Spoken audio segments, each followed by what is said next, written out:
Hi friends, welcome to my channel. ನಾನಿವತ್ತು Tumakuru district Pavagada taluk. ಪಾವಗಡದಿಂದ ಇಲ್ಲಿಗೆ ಕೇವಲ 15 ಕಿಲೋಮೀಟರ್ ಆಗುತ್ತೆ. ಇದು 20 ಎಕರೆ ಮಾರುವಂಥ ಜಮೀನು. ಜೊತೆಗೆ ಇದು ನಕಾಶೆ ರೋಡು. ವಿಲೇಜಿಂದ 1 ಕಿಲೋಮೀಟರ್ ಆಗುತ್ತೆ ಈ ಜಮೀನಿಗೆ. ಇನ್ನು ಈ ಜಮೀನಲ್ಲಿ ಏನೆಲ್ಲ ಯೂಸ್ ಮಾಡ್ಕೋಬೋದು, ಮಣ್ಣು ಯಾವುದು, ಇದರ ಬೆಲೆ ಎಷ್ಟು, ಇಲ್ಲಿ ನೀರಿನ ಸ್ಥಿತಿ ಹೇಗಿದೆ, ಎಲ್ಲವನ್ನೂ ಕೂಡ ನಾನು ನಿಮಗೆ ಸಂಪೂರ್ಣವಾದ ಮಾಹಿತಿ ನೀಡ್ತಾ ಹೋಗ್ತೀನಿ. ಯಾರೆಲ್ಲ ಹೊಸಬರಾಗಿ ವಿಡಿಯೋ ನೋಡ್ತಾ ಇದ್ದೀರಾ, ನಿಮ್ಮ ಸ್ನೇಹಿತರು, ಬಂಧು ಬಳಗ ಯಾರಾದರೂ ಜಮೀನು ಮಾರುವಂಥವರಿದ್ದರೆ ಅಂಥವರಿಗೆ ನನ್ನ ನಂಬರ್ ಕೆಳಗೆ ಡಿಸ್ಪ್ಲೇ ಆಗ್ತಾ ಇರುತ್ತೆ, ಅವರಿಗೆ ಕೊಡಿ. ಅವರು ನನ್ನನ್ನು ಕಾಂಟ್ಯಾಕ್ಟ್ ಮಾಡಿದ್ರೆ ಅವರ ಜಮೀನು ಮಾರಿಸ್ಕೊಡುವಂಥ ಕೆಲಸ ಮಾಡ್ತೀನಿ ಅಂತ ಹೇಳ್ತಾ ವಿಡಿಯೋನ ಶುರು ಮಾಡೋಣ ಬನ್ನಿ ಸ್ನೇಹಿತರೆ. ಇದು ಮೊದಲಿಗೆ 20 ಎಕರೆ ಮಾರುವಂಥ ಜಮೀನು. ಜೊತೆಗೆ ಇದು ವಿಲೇಜ್ಗೆ ಕೇವಲ 1 ಕಿಲೋಮೀಟರ್ ಆಗುತ್ತೆ, 1ರಿಂದ 1.5 ಕಿಲೋಮೀಟ್ರ್. ತಾರೋಡ್ ಕೂಡ ಅಷ್ಟೇ, ಒಂದು 500ರಿಂದ 600 ಕಿಲೋಮೀಟ್ರ್, 600 ಮೀಟ್ರ್ ಆಗ್ಬೋದು, 600 ಮೀಟ್ರ್ ಆಗ್ಬೋದು. ಇನ್ನು ಪಾವಗಡಕ್ಕೆ ಕೇವಲ ಇಲ್ಲಿಂದ 15 ಕಿಲೋಮೀಟ್ರ್ ಆಗುತ್ತೆ. ಜೊತೆಗೆ ಪಾವಗಡದಿಂದ ಬಳ್ಳಾರಿಗೆ ಹೋಗುವ ಹೈವೇಗೆ ಕೇವಲ 1.5 ಕಿಲೋಮೀಟ್ರ್ ಆಗುತ್ತೆ ಈ ಜಾಗಕ್ಕೆ. ಹೈವೇ ತುಂಬ ನಿಯರ್ ಆಗುತ್ತೆ ಈ ಜಾಗಕ್ಕೆ. ಇನ್ನು ತುಮಕೂರಿಗೆ ಕೇವಲ 115 ಕಿಲೋಮೀಟ್ರ್ ಆಗುತ್ತೆ. ಇನ್ನು ಬೆಂಗಳೂರಿಗೆ 184 ಕಿಲೋಮೀಟ್ರ್ ಆಗುತ್ತೆ ಈ ಜಾಗಕ್ಕೆ. ಇನ್ನು ಮೊದಲನೆಯದಾಗಿ ನಾನು ಮಣ್ಣಿನ ವಿಚಾರಕ್ಕೆ ಬರ್ತೀನಿ. ಪ್ಯೂರ್ ರೆಡ್ ಸಾಯಿಲ್, ತುಂಬ ಚೆನ್ನಾಗಿದೆ ಮಣ್ಣು ಮಾತ್ರ. ಕೆಲವು ಕಾರಣಗಳಿಂದ ಓನರು 20 ಎಕರೆಯಲ್ಲಿ ಕೇವಲ ಒಂದಿಷ್ಟು ಜಮೀನನ್ನು ಮಾತ್ರ ಉಳುಮೆ ಮಾಡ್ಕೊಂಡಿದ್ದಾನೆ. ಇನ್ನು ಉಳಿದಿರೋದೆಲ್ಲ ಹಾಗೇ ಇದೆ ನೋಡಿರಿ, ನಿಮಗೆ ಕಾಣಿಸ್ತಾ ಇದೆ. ಒಂದು 5-6 ವರ್ಷದಿಂದ ಈ ಜಮೀನನ್ನು ಉಳುಮೆ ಮಾಡಿಲ್ಲ, ಆದ್ದರಿಂದ ಈ ರೀತಿ ಇದೆ. ಮಣ್ಣು ಮಾತ್ರ ತುಂಬ ಚೆನ್ನಾಗಿದೆ, ಒಂದು ಸಣ್ಣ ಕಲ್ಲು ಸಮೇತ ಇಲ್ಲ. ನೀವು ನೋಡ್ತಾ ಇದ್ದೀರಿ, ನಿಮಗೆ ಕಾಣಿಸ್ತಾ ಇದೆ. ಜೊತೆಗೆ ಅಕ್ಕಪಕ್ಕದಲ್ಲಿ ಎಲ್ಲವೂ ಕೂಡ ಅಗ್ರಿಕಲ್ಚರ್ ಲ್ಯಾಂಡ್ಸೇ. ಈ ಜಮೀನನ್ನು ಹೊರತುಪಡಿಸಿ ಸುತ್ತಲೂ ಕೂಡ ಅಗ್ರಿಕಲ್ಚರ್ ಲ್ಯಾಂಡ್ಸ್ ಇದೆ. ಇವರು ವೈಯಕ್ತಿಕ ಕಾರಣ ಅಂದರೆ ಆರ್ಥಿಕ ಪರಿಸ್ಥಿತಿ ಇರೋದರಿಂದ ಈ ಜಮೀನನ್ನು ಅಗ್ರಿಕಲ್ಚರ್ ಲ್ಯಾಂಡ್ ಮಾಡ್ಕೊಂಡಿಲ್ಲ. ಕೇವಲ ಮಳೆಗಾಲದಲ್ಲಿ ಇದನ್ನು ಬಳಸ್ಕೊಳ್ತಾರೆ.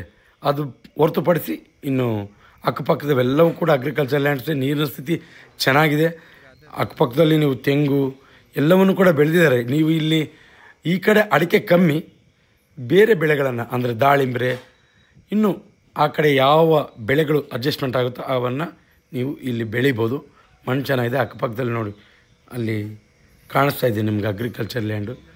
ಜೊತೆಗೆ ಇದು ಜನರಲ್ ಪ್ರಾಪರ್ಟಿ, ಯಾವುದೇ ರೀತಿ ತಂಟೆ ತಕರಾರು ಆ ಥರ ಯಾವುದೇ ರೀತಿ ಸಮಸ್ಯೆ ಇಲ್ಲ. ಇನ್ನು ಮಣ್ಣು ರೆಡ್ ಸಾಯಿಲು, ಜನರಲ್ ಪ್ರಾಪರ್ಟಿ ಎಲ್ಲವೂ ಆದಮೇಲೆ ಇದರ ಬೆಲೆ. ಈ ಬೆಲೆಯನ್ನು ಹೇಳುವುದಕ್ಕಿಂತ ಮುಂಚೆ ಒತ್ತಡದ ಬರದಲ್ಲಿ ಕೆಲವೊಂದಿಷ್ಟು ಫೋನ್ಗಳನ್ನು ರಿಸೀವ್ ಮಾಡಿರಲ್ಲ, ದಯವಿಟ್ಟು ಕ್ಷಮೆ ಇರಲಿ. ಮುಂದಿನ ದಿನಗಳಲ್ಲಿ ಎಲ್ಲ ಫೋನ್ ಕಾಲ್ಸನ್ನು ರಿಸೀವ್ ಮಾಡುವಂಥ ಕೆಲಸ ಮಾಡ್ತೀವಿ. ಜೊತೆಗೆ ನೀವು ಜಮೀನನ್ನು ನೋಡಲೇಬೇಕಂದಾಗ ಗೂಗಲಲ್ಲಿ ಹೋಗಿ MK ಪ್ರಾಪರ್ಟೀಸ್ ಚಳ್ಳಕೆರೆ ಅಂತ ಸರ್ಚ್ ಮಾಡಿ, ನೇರವಾಗಿ ನಮ್ಮ ಆಫೀಸ್ ಲೊಕೇಶನ್ ನಿಮಗೆ ಸಿಗುತ್ತೆ. ನೀವು ನಮ್ಮ ಆಫೀಸ್ ಹತ್ರ ಬಂದರೆ ನಿಮಗೆ ಜಮೀನು ತೋರಿಸುವಂಥ ಕೆಲಸ ಮಾಡ್ತೀವಂತ ಹೇಳ್ತಾ, ಇನ್ನು ಕೆಲವೊಂದಿಷ್ಟು ಒತ್ತಡದ ಬರದಲ್ಲಿ ವಿವರಣೆ ಕೊಡುವಂಥ ಸಮಯದಲ್ಲಿ ವ್ಯತ್ಯಾಸ ಏನಾದರೂ ಆಗಿದ್ದರೆ ನೀವು ಕಾಮೆಂಟ್ ಬಾಕ್ಸಲ್ಲಿ ಹೇಳ್ಬೋದು. ಅವನು ಕೂಡ ಮುಂದಿನ ವೀಡಿಯೋಗಳಲ್ಲಿ ಸರಿಪಡಿಸ್ಕೊಂಡು ವೀಡಿಯೋ ಮಾಡ್ತೀನಿ. ಜೊತೆಗೆ ನನ್ನದು ಚಳ್ಳಕೆರೆ, ಇದು ಪಾವಗಡ. ಕೆಲವೊಂದಿಷ್ಟು ಮಾಹಿತಿ ನನಗೆ ಸರಿಯಾದ ಮಾಹಿತಿ ಸಿಕ್ಕಿರಲ್ಲ. ನೀವು ಸ್ಥಳಕ್ಕೆ ಭೇಟಿ ಕೊಟ್ಟಾಗ ಅಕ್ಕಪಕ್ಕದಲ್ಲಿ ವಿಚಾರಿಸಿ, ಬೆಲೆಯನ್ನು ಕೂಡ ವಿಚಾರಿಸಿ ನೀವು ಖರೀದಿಸುವಂಥ ಪ್ರಯತ್ನ ಪಡಿ ಅಂತ ಹೇಳ್ತಾ,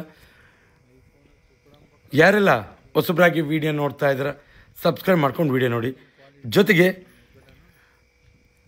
ಈ ಜಮೀನಿನ ಬೆಲೆ ಎಲ್ಲವನ್ನು ಹೇಳಿದ್ದೆ, ಸ್ವಲ್ಪ ಮರ್ತಿರೋಂಥ ಕಾರಣ ಈ ಜಮೀನಿನ ಬೆಲೆ 1 ಎಕರೆ, ಮತ್ತೆ ಹೇಳ್ತಾ ಇದ್ದೀನಿ ನಿಮಗೆ, 1 ಎಕರೆ 10ರಿಂದ 11 ಲಕ್ಷ, 10ರಿಂದ 11 ಲಕ್ಷ 1 ಎಕರೆ.